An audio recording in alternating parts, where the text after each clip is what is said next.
Hello, friends. This is Ethan Sawyer, aka College Essay Guy. My goal here is to bring more ease, joy, and purpose into the college application process. I kind of always want to say porpoise there. More porpoises. That's what we need in the college app process. Welcome to the College Essay Guy podcast, where it's my job to interview some awesome people in the college admissions world and turn their awesome genius and insights into practical, actionable stuff that you can do, whether you're applying to college or helping someone else.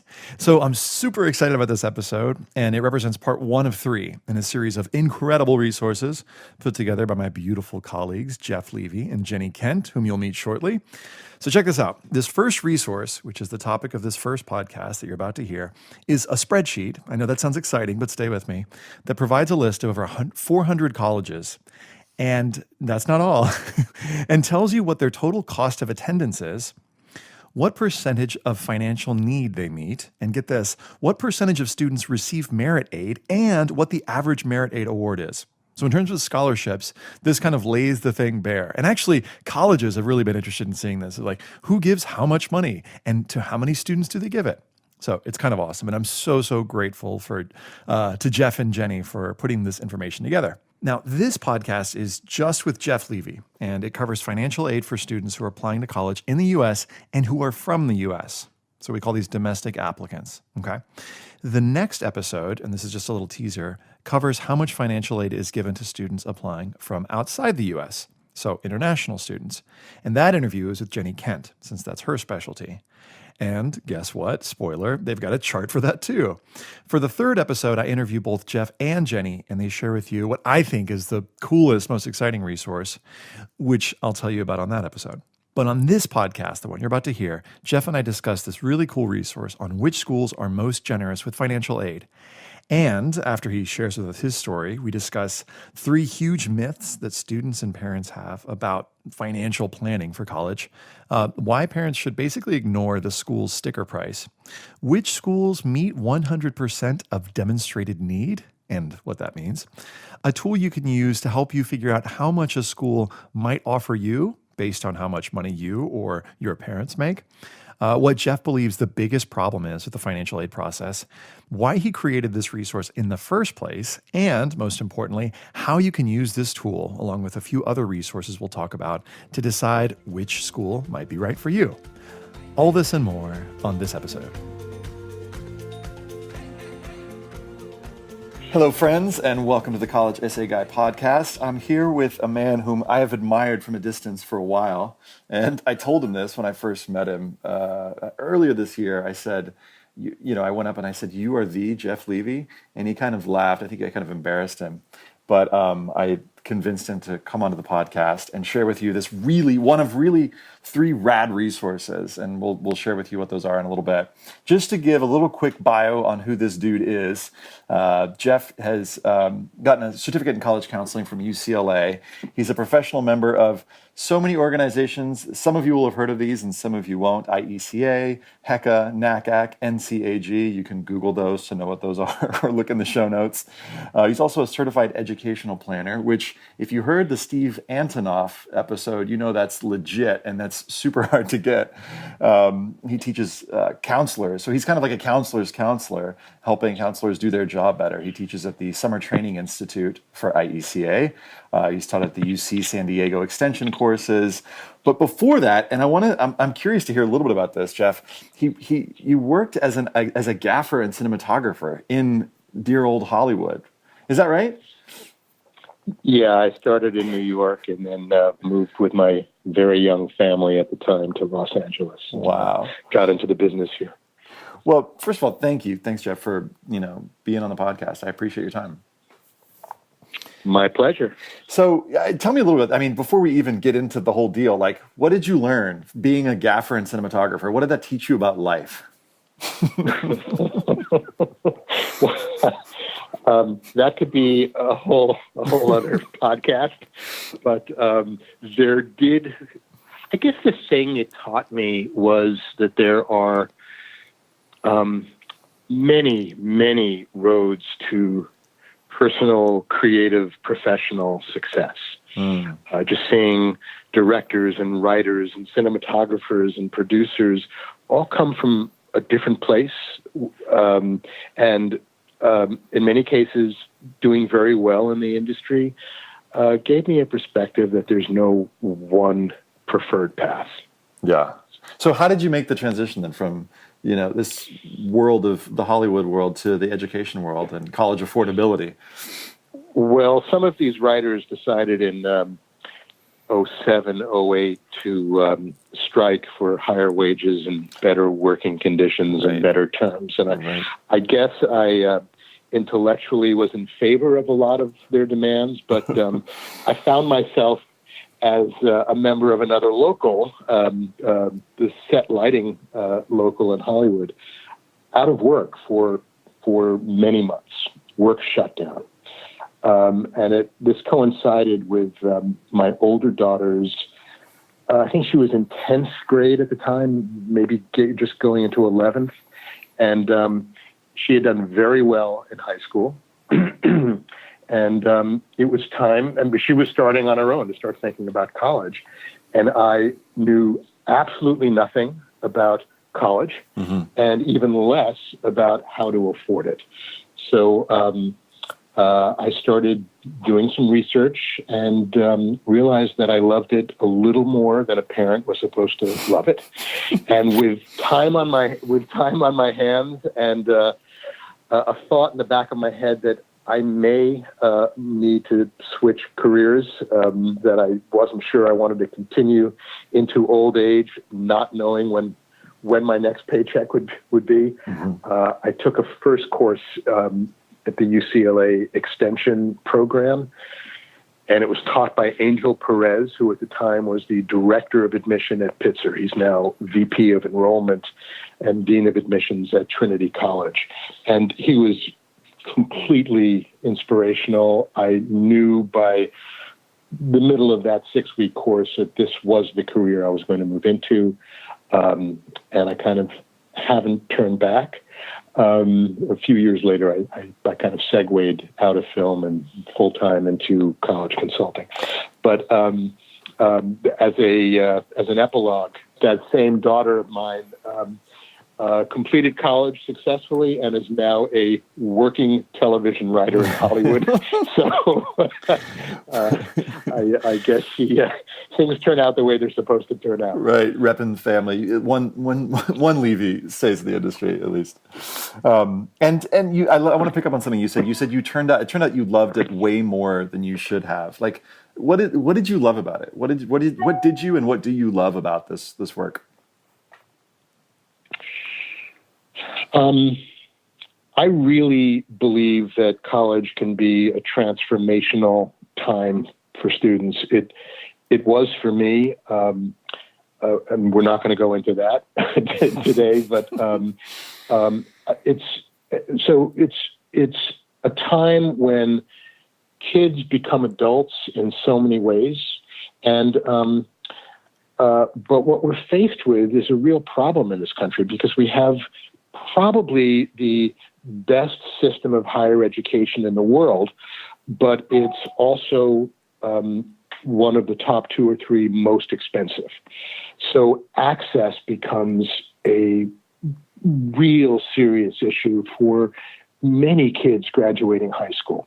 So I became very enthusiastic about helping families figure out not just which colleges, their child should apply to, but or helping students figure out not only what colleges they should apply to, but also helping families figure out how to make it affordable. Yeah. And what are some of the things that you feel like people get wrong about this process? Are there any? Can you bust some? I'm a big fan of busting myths. Can you bust some myths for us in terms of paying for college? Yeah, one I hear over and over again from some loud and ill-informed, quote, experts is that you shouldn't save for college, that's going to hurt your eligibility for financial aid. And that is so wrong that it's dangerous. The colleges, it's like saying don't save to buy your first home. I mean, it makes no sense. Right. So, and why do people say that in the first place? Like, why is that? What's the misunderstanding there? Why is that information out there? Because when a family apply the grain of truth in it, and it's a grain, as opposed to the whole plant. When families apply for financial aid, their income and their assets are looked at closely in order to determine what it is they are expected to pay toward their child's college education.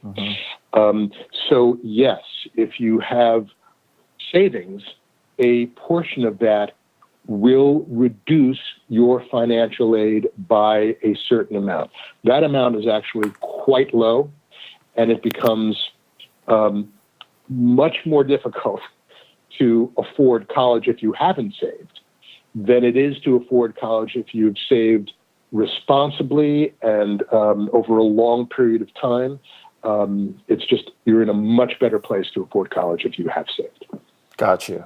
What about 529 plans? I've heard that. Even my daughter's 2, but people are already talking to me about those. You're already panicking about how you're going to afford college. Absolutely. This is me preparing for my future, Jeff. I don't know what's going to be around in 15 or 16 years from now. Yeah. But right now, 529 plans are a good way to save for college. They're not great. They're not as good as an IRA is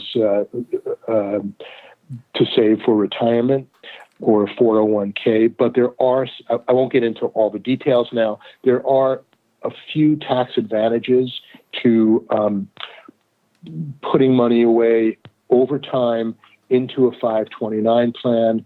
I think it's one of the best ways to save. Okay, great. What are bust some more myths for us, Jeff? What else do people get wrong? Well, a really big one that I run into with parents is that they look at the sticker price. They see that at some of the most prestigious schools, they're private universities, they have a sticker price now of $65,000, $70,000, even $75,000 a year. And the families immediately assume that that's unaffordable, so let's restrict our search to public institutions in state. Right. What's wrong about that way of thinking is that if a family has a moderate to substantial amount of need that they can demonstrate through applying for financial aid, the private institutions with the highest sticker prices are in many cases the most generous with financial aid as well. So you're not paying based on what the price of the school is as much as you are paying based on what the government and institutions determine you're able to afford. Now, they have a different definition of what's affordable than any family will have. But the most generous financial aid packages often come from those schools. And I'll just say one more thing. In my own case, as I was just beginning to learn the rules of the road about college affordability when my older daughter was still in high school, it turned out that as a good student, she got into some of the top University of California campuses, and she also got into some very selective Ivy League schools. And it cost me, and I was a middle income guy, and of course everyone defines that differently as well. But I wasn't poor and I wasn't rich.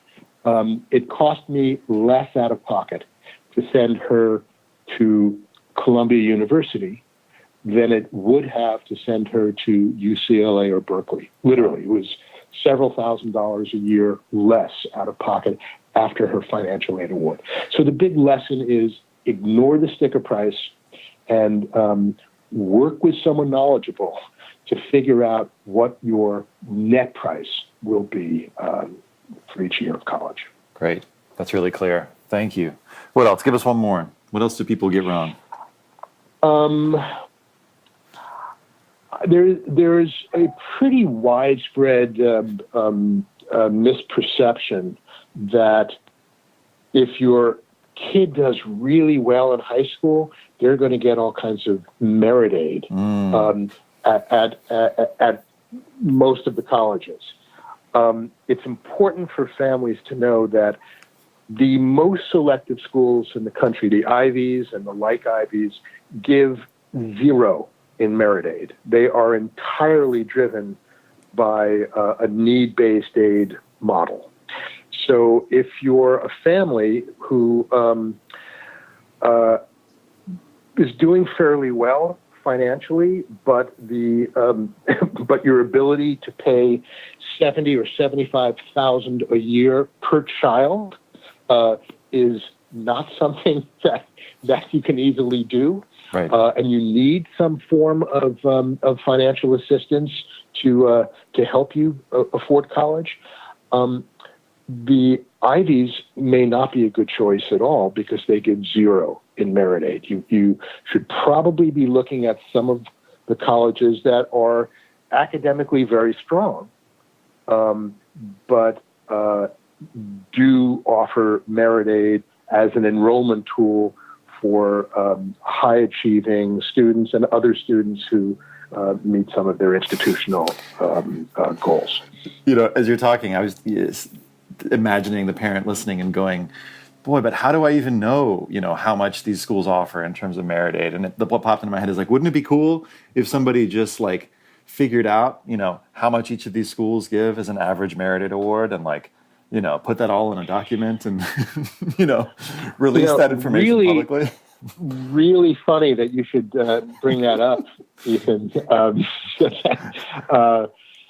Yes, so part of what we do want to talk about today in this podcast is one of the charts that my colleague Jenny Kent and I have been distributing free of charge for the, actually this is the first year we're doing. We've been distributing a number of charts for 3 years.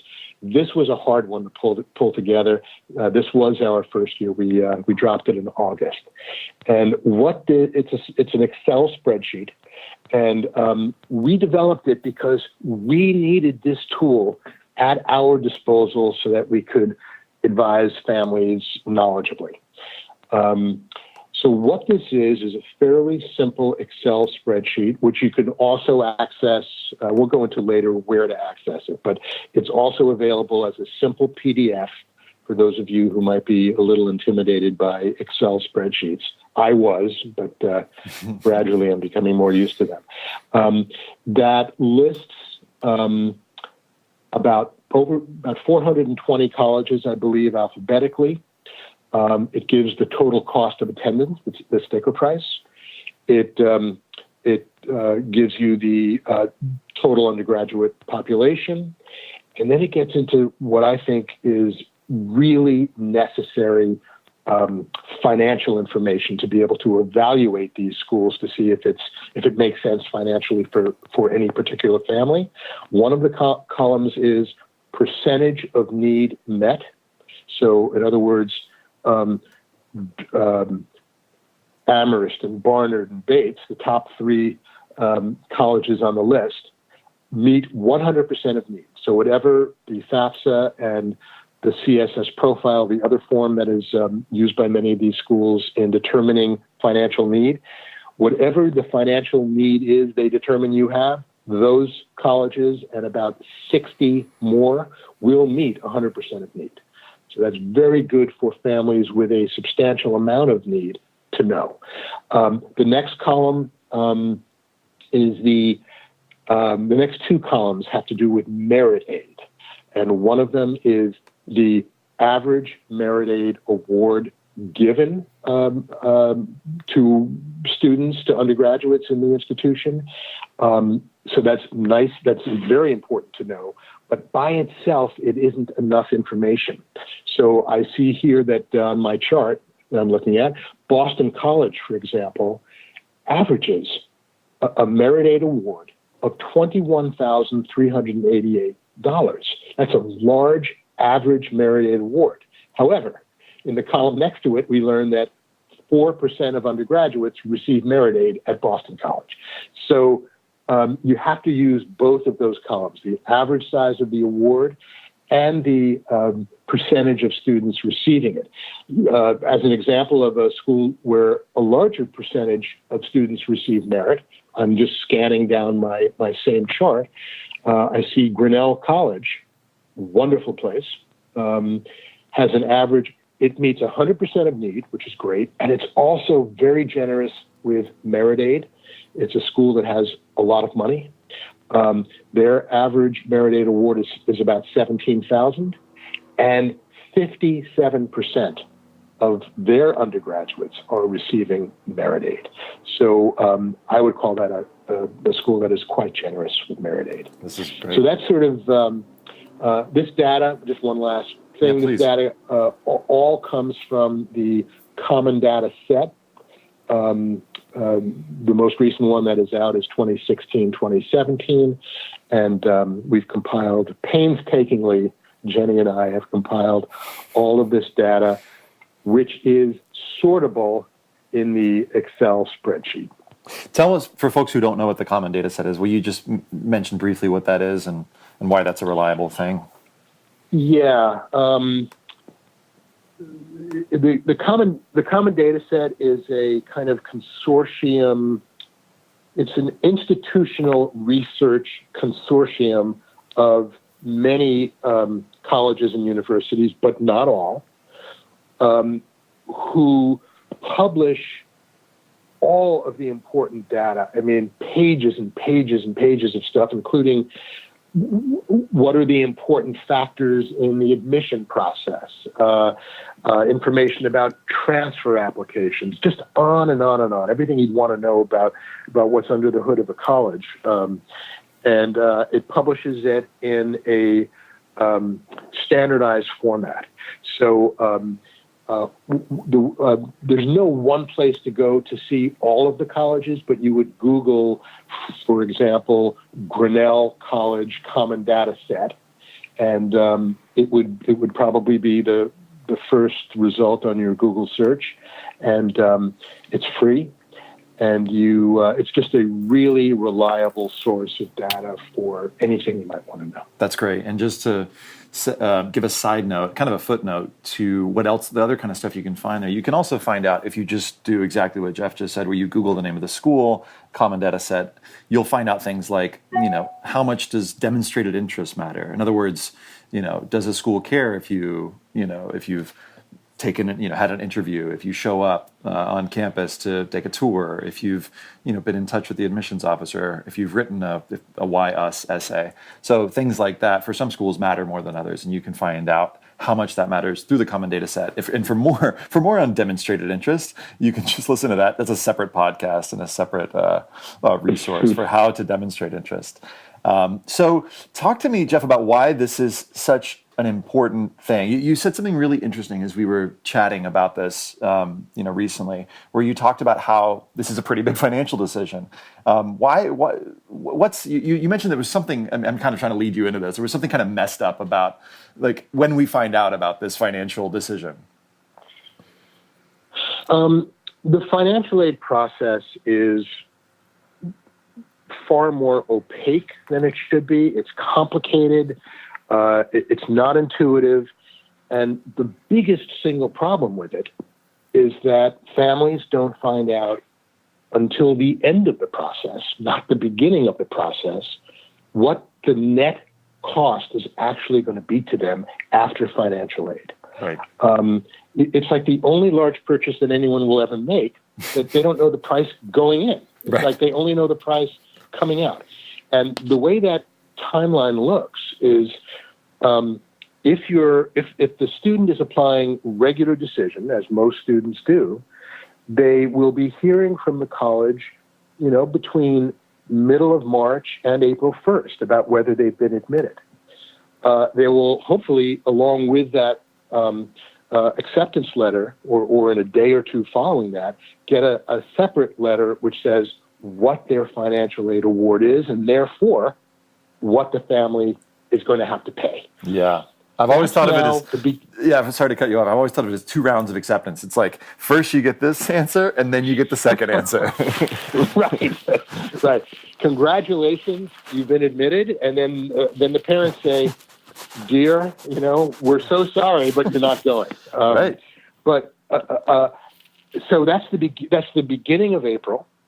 And May 1st is the last day you can deposit. You have to commit. But so families have 3, maybe 4 weeks to make a decision about what will be, in many cases, the most or second most expensive purchase they will ever make. It's crazy. It's crazy. It's actually nuts. It's actually a pretty good sales tactic, though, right? It reminds me of like you're sitting in the dealership, and they've got you on hold, for like 2 hours, saying, "Let me talk to my manager," and then they go, "Okay, so we've got, here's the price that I can give you. It's a little bit higher than what you wanted, but we got another caller on the line that's ready to take it if you're not," So yeah, exactly. Maybe I'm less cynical than you are. I don't think that's why they do it. I don't think so. But it's a broken system that is not really going to get fundamentally fixed in the foreseeable future. So we hope, Jenny and I hope, that this chart will help families, will help counselors and educational consultants share with their students and families an approximation of what these colleges will actually cost much earlier in the process, so we can build sensible college lists and not put colleges on a student's list that we know are way out of reach financially for a family. Yeah. I've heard it said that there are 3 dimensions to fit, right? There's what the student wants, there's what the parent can afford, and what the college wants, right? So this is like that third dimension. So let's get into the practical then. So how do folks use this, and what other resources are available to them so that they can find out a little bit sooner than 3 weeks before the bill is due or the decision needs to be made about, which schools might be in range for them financially? All right. So this does get a little complicated, but if a family has used some other resources to figure out with some accuracy that their expected family contribution, their EFC, is not going to be $70,000 or $60,000, but is more in the range of $10,000 or $20,000 or $30,000 per year that they're expected to pay per year, which would align with income in the range of 80, 90, 100, 120,000 a year. That's still a family with substantial need at most colleges, because they're tens of thousands of dollars away from being able to afford the sticker price of the college. So if they are able to learn, and we can get into some of the other tools in a moment where they can learn that, but if they do get this information that they have a moderate to substantial amount of need, in other words, they're $20,000 or $30,000 or $40,000 short of an EFC that is equal to the sticker price, the $70,000 sticker price of the college, then they want to look for schools that will be meeting full need or close to full need. So I would get a hold of this chart. I would sort it according to the percent of need met column, and I would look at those 70 or 80 or 90 colleges that are meeting 90, 95, 100% of need. Great. So that's one way that families with some amount of financial need can narrow down the list of colleges that make sense for them. Great. And I'll just jump in and say ahead. that for folks listening, if you're Excel phobic and you're not sure how to sort an Excel sheet, don't worry. There'll be a simple step-by-step in the show notes showing you exactly which buttons to push in order to get the chart to do what Jeff just said it can do. So go ahead. And it literally is a 5-second operation. I mean, I'm not exaggerating. That's how long it takes to sort it that way. If you're a family who has a little more wealth, and as I described before, maybe it's a family that has an adjusted gross income annually of $250,000 a year, and maybe they've been saving some money. They've got $150,000 in savings and investments and that sort of thing. They may learn that their EFC is $60,000, $65,000, $70,000 a year.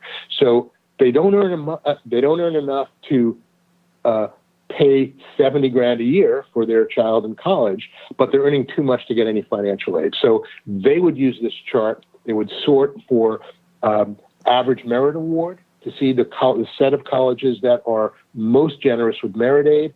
They would make sure that a substantial enough a percentage of undergraduates are receiving merit aid, as I described earlier, at those schools.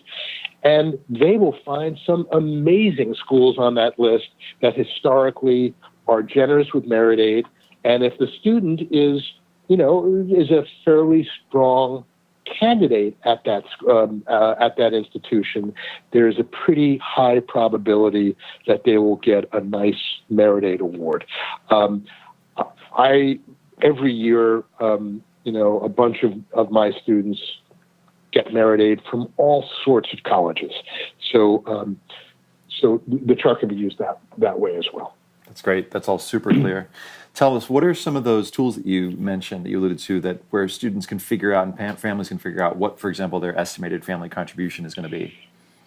Okay, so there are two main places that families should go to begin to inform them about what their EFC, their expected family contribution, might be way early in the process, before the school counselor or the educational consultant begins to assemble the college list. One place is called FAFSA Forecaster.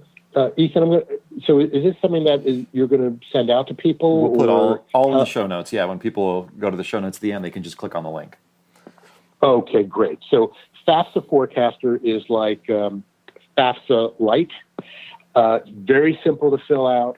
It's done online. It can be done any time of the year. Your child can be in 9th grade and you can do it. And that will yield, you punch in your numbers, you fill out the online form, and it will tell you at the end what your expected family contribution is. That's a useful tool for the set of schools, which is almost all colleges, with the exception of about 200 of them. But all the others that only use the FAFSA, that is a good guide to what your expected family contribution will be at those colleges. The other place to go for the 200 schools that, in addition to the FAFSA, use the CSS profile, a better place to go, because the profile also, I don't want to get too much in the weeds here, but that's okay. The profile also looks at home equity in the family's primary residence, in their principal home. The FAFSA does not. So that can, if a family was really smart and bought in a city or an area that over the years has grown in value, they may have accumulated a lot of equity in their home. So for schools that use this second form, the CSS profile, they're asking you about the equity in your home. And the FAFSA doesn't even ask about that. So I would recommend for people looking at those schools, and those tend to be the most selective colleges, I would recommend going to the College Board's net price calculator. And the way to do this is just to go to the College Board site, the College Board net price calculator site, and there you will see a list of several hundred schools that license the College Board net price calculator. You would plug in your numbers, and it will tell you approximately what you would be expected to pay at those colleges. None of these methods is foolproof. None are foolproof. If you're going to use the net price calculator, I recommend doing it at 2, 3, or 4 schools, kind of triangulate the answers. And then you're going to have a much better idea of approximately what some of these schools might cost you. Yeah, this is great. This, to me, this resource, well, one of the 3 that we're going to talk about on this 3-part podcast series, but it to me feels indispensable. It feels like it's absolutely necessary. I have 2 questions for you about this, Jeff. One, given the work that it took you and Jenny to assemble it, was it worth it? And 2, do you feel committed to creating this year after year? It's a lot of work. We not only go to the common data sets that are available online, but we then follow up with each institution if we can't find it. We follow up multiple times. We really hunt these down from as many, from, like I said, about 400, 450 institutions. So it's a lot of work. We are absolutely committed to doing it each year. We may be crazy to do it, but I honestly don't know how to do my work efficiently without having this at my disposal. And I don't know of any other resource that, there are other resources like the Common Data Set, like collegedata.com, where you can get this information for each individual college. Mm-hmm. But I know of no place that aggregates all of the institutions together so that you can compare them and see which set makes the most sense for you. Yeah. Yeah. I'm sorry, go ahead. No. I just was agreeing with you saying, I don't know that either. I think you guys have done it. And I'll just thank us on behalf of all counselors out there. We thank you for this. Before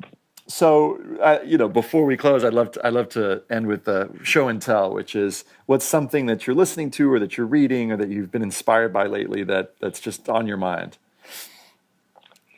I'm almost done with Ta-Nehisi Coates' newest book called We Were 8 Years in Power, An American Tragedy. It's an interesting collection of one of his columns per year for each year of the Obama presidency, and the connecting tissue between his essays were written recently. So he's sort of reflecting back on what he said 8, 9 years ago and 7 or 8 years ago.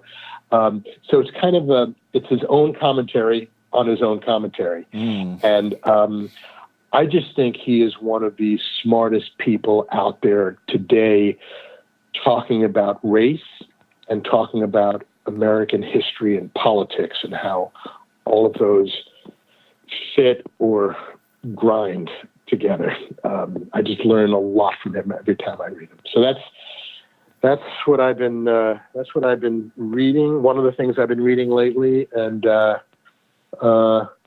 movie I just watched last night for the first time was sheer entertainment. It's called Open Range.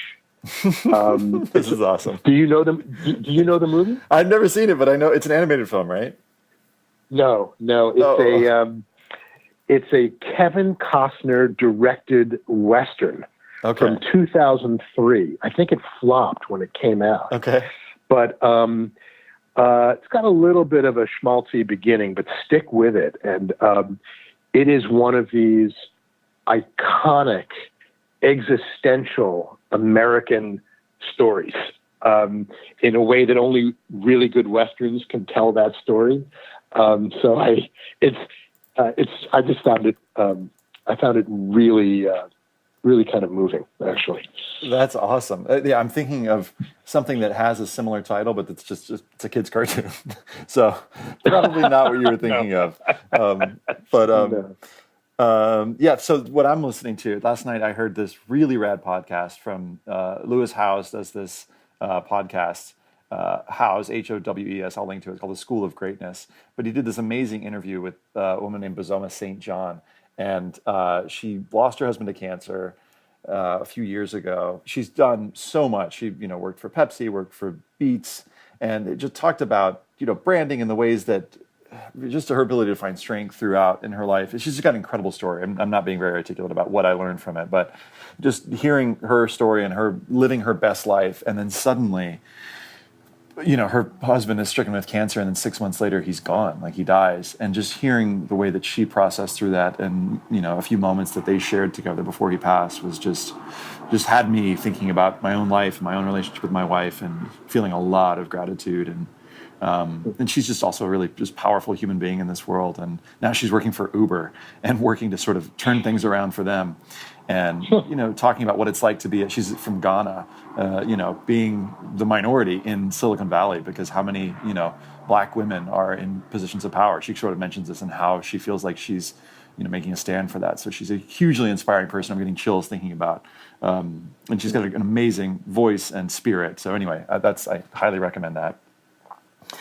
So thank you, Jeff. I mean, it's not going to be long. We're going to, the folks listening, y'all check out the next we got two more episodes in this series. Coming up next, we got Jenny Kent, and then check out Jeff's. The third episode of this is going to be, I think, my favorite, because there's a chart that I feel like is another one that's sort of indispensable. So that's a quick teaser for that. But Jeff, thank you. I just appreciate your time and your work. My pleasure. Thank you for giving me a chance to talk to your listeners about college affordability. It's very important to me, and I think it should be important to everyone. And thank you for the opportunity. Great. We will link in the show notes to where you can find Jeff's charts. You can get them on the Excel or on the PDF through his website. So you can check out those links. And thanks. Hey, friends. Thanks so much. Hope you enjoyed that. Jeff is pretty cool, huh? Stay tuned for part 2, where we discuss which schools are the most generous with financial aid for international students. And if you're not an international student, skip ahead to the next episode, where we discuss should you apply early decision or regular decision, and a chart that can help you decide. You'll find the show notes, which is to say everything we discussed on the podcast, if you go to collegeessayguy.com/podcast. If you haven't seen it already, I've got a free guide to the personal statement on my website. Just go to collegeessayguy.com and click on free, and you'll find that. On the free page, you'll also find a little box that you can type in basically anything that you're looking for. If it has to do with college and the application process, I've probably written something on it. Finally, if you're a counselor listening to this and you haven't yet joined my College Essay Forum for Counselors, that's a private Facebook group, just type in College Essay Forum for Counselors on the Facebook and join us. That's all. Stay curious.